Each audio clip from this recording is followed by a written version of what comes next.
শুধুমাত্র মুসলিম বন্ধুদের জন্যই নয়, আমি আমার সব বন্ধুদের কথা মাথায় রেখেই বানিয়ে ফেলছি শিরকুরমা। যেমন দেখতেও হয় সুন্দর, খেতেও হয় অপূর্ব।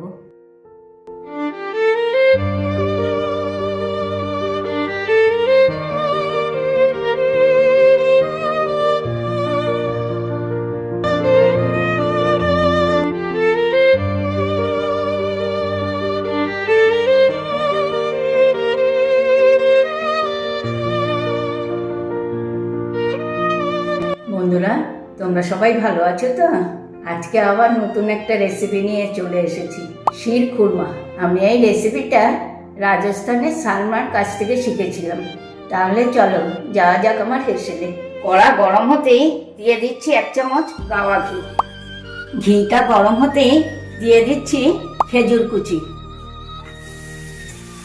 দেব কাজু কুচি, কিশমিশ কুচি আর পেস্তা কুচি।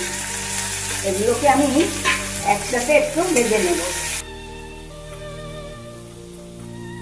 এই দেখো, এগুলোকে আমি বেশি ভাজবো না, একটু হালকা করে ভেজে নিয়েছি।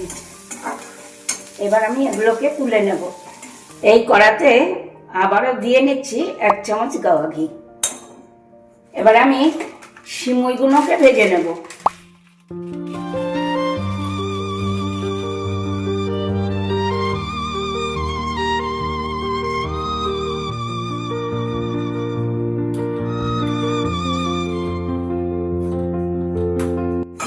এই দেখো, সিমুইটাও লাল করে ভাজা হয়ে গিয়েছে।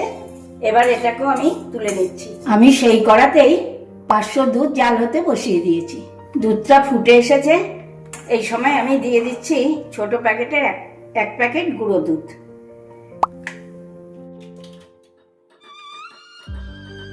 এই দেখো, দুধটা জালও হয়ে গিয়েছে। এই সময় আমি দিয়ে নিচ্ছি ভেজে রাখা সিমুইটা।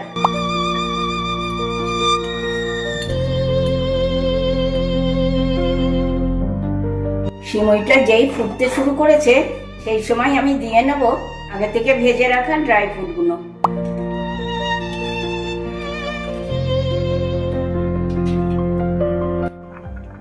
সিমুইটা সেদ্ধ হয়ে গিয়েছে। সিমুইটা সেদ্ধ হতেই দিয়ে দেব 1 বাটির থেকে একটু কম চিনি।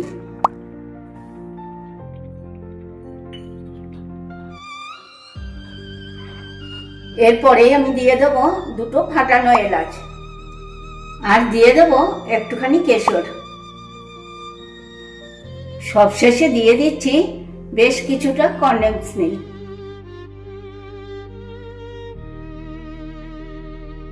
এবার এটাকে খুব ভালো করে 10 মিনিট মতো নাড়তে হবে।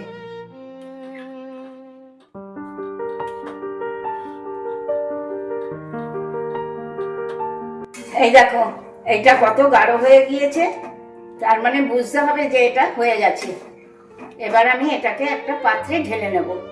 এবার আমি এটাকে বেশ কিছুক্ষণের জন্য ঠান্ডা হতে রেখে দেবো, তাতে জমাটো বেঁধে যাবে, খেতেও খুব ভালো হবে।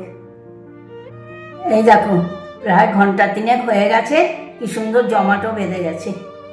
বন্ধুরা, আজকে এই শিরকুরমার রেসিপিটা তোমাদের কেমন লেগেছে? যদি ভালো লেগে থাকে তাহলে ফেসবুক, ইউটিউবে একটা লাইক, একটু কমেন্ট করে আমাকে জানিও। সঙ্গে শেয়ারও করা চাই কিন্তু। মনে আছে নিশ্চয়ই, মুখার্জি কিচেন। তাহলে আজকে আসি, টাটা, বাই বাই। তোমরা সবাই ভালো থেকো, সুস্থ থেকো। নেক্সট দিন আবার চলে আসবো নতুন নতুন রেসিপি নিয়ে।